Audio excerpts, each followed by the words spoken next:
1668 ग्राम पंचायतों में तैयार किया था। इसी प्रकार मैंने यहाँ भी बसपा को तैयार किया, एक एक आदमी को तैयार किया। उसका रिजल्ट भी आपके सामने रहा मीडिया बंधुओं के। और आज मैं इस सिलसिले में आया हूँ कि जाति, धर्म और पार्टियों के नाम से आम जनता अत्याचार झेल रही है।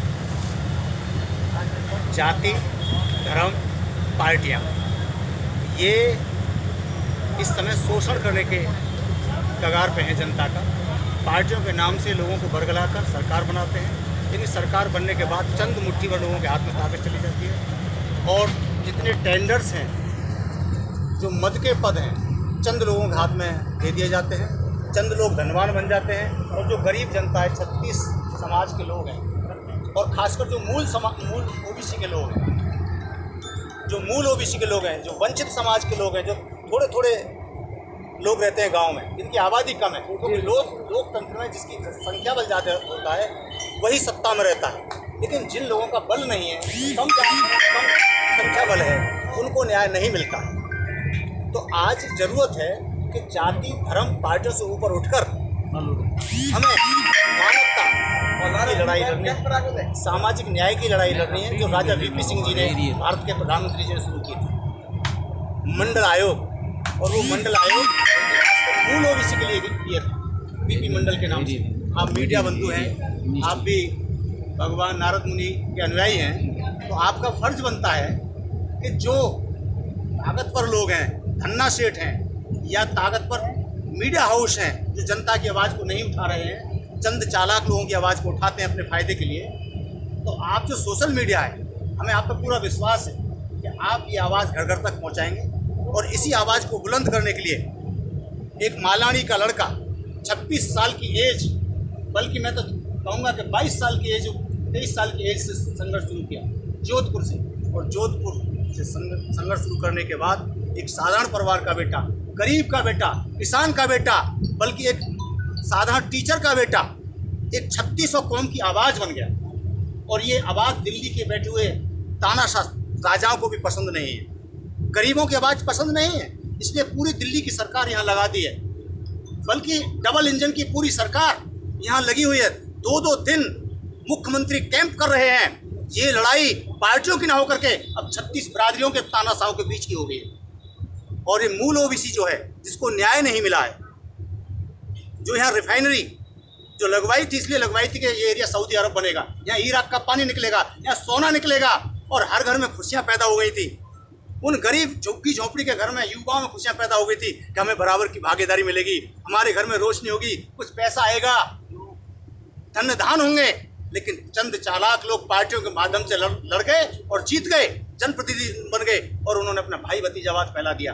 आज आप रिफाइनरी की हालत देख सकते हैं।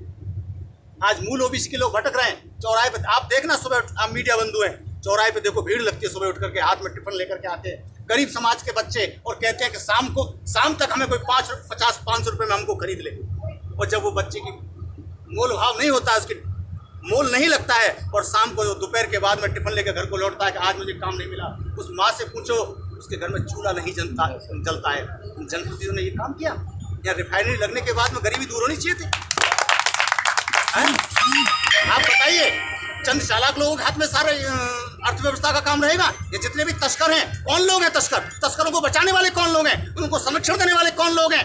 ट्रकों से घसीट करके लोगों को मार देते हैं। और बात करते हैं एक समुदाय के विशेष का एक नाम लेकर के, कहते हैं कोजाराम मेघवाल हैं। एक जाति विशेष को आप राजनीति का शिकार बना रहे हो, न्याय के लिए नहीं।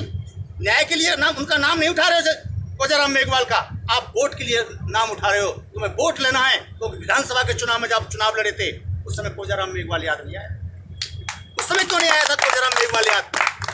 और जब आज आया है तो आपको धनाऊ कांड भी याद आना चाहिए था, आपको डांगावास कांड भी याद आना चाहिए था, आपको मेवानगर वाला कोलाराम मेघवाल भी कांड याद आना चाहिए था, आपको शाणी वाला पारसमल मेघवाल भी कांड आना चाहिए था, और आपको ओसिया के अंदर जो डाबरा गांव में कांड हुआ उसको भी याद आना चाहिए था। मथानिया में भी कांड हुआ है। और तो और झुंझुनू के अंदर दलित समाज के बेटा और बेटी दोनों एडवोकेट हैं, और एडवोकेट, मीडिया के लोग एडवोकेट, डॉक्टर, इंजीनियर, ये जगा हुआ समाज कहा जाता है। ये समाज की रोशनी होती है। आज उन पर अन्याय हो रहा है।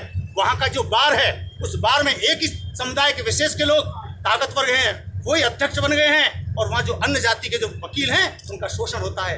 आज दोनों दलित समाज की, रैगर समाज के बेटा बेटी जो दोनों वकील हैं, एडवोकेट धर्मपाल बंसीवाल और एडवोकेट सरोज बंसीवाल, आज उनको बहिष्कृत करने का काम किया जा रहा है। और गोलबंदी की जो उनकी कोई गलती नहीं है, हम तो तुम्हें बाहर से निकालेंगे।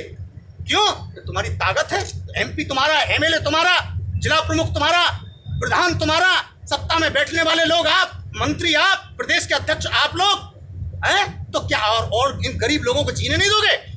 तो ये लड़ाई, ये सूर्य, ये रवि का, पहले रवि इधर से निकलता था, पूरब से रवि का प्रकाश होता था, लेकिन आज मैं आपको धन्यवाद देना चाहता हूं, मालानी के सभी बुजुर्गों को, सरदारों को, सभी छत्तीस बिरादरी के लोगों को, कि आज रवि पश्चिम से निकला है और इसकी रोशनी तमिलनाडु में भी घूम रही है, महाराष्ट्र में भी घूम रही है और मोदी जी के इलाके में घूम रही है। अरे मोदी जी, जहां 50-50 हजार लोग इकट्ठे होते हैं रवि के रैली में, आप वहां रोक के दिखाएं इस प्रकाश को। और अभी प्रकाश रुकने वाला नहीं है।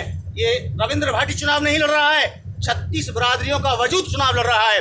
माता बहनें चुनाव लड़ रही हैं, जिनके चूल्हों की आज आग बुझ चुकी है, उनको रोजगार नहीं मिल रहा, उनके बच्चों को बेरोजगार बना दिया इन लोगों ने, पेपर लीक करा दिया। लोग डांस कर रहे हैं मंच पर आकर के, इलेक्शन के टाइम में डांस क्यों डांस कर रहे हैं? कि जब वो सरकार में थे, मंत्री थे, अध्यक्ष थे, पावर में थे, जब पेपर लीक करा रहे थे और भाई भतीजे के लोगों को आरपीएस बना रहे थे, आरएएस बना रहे थे, डॉक्टर इंजीनियर बना रहे थे, इसलिए तो वो डांस करने आए थे कि देखो हम तो खूब धन्य हो गए हैं, लेकिन हमने तुम्हें कंगाल कर दिया है, इसलिए यहाँ डांस कर रहे थे। ये डांस कर है क्या? ये इलेक्शन डांस कर है क्या?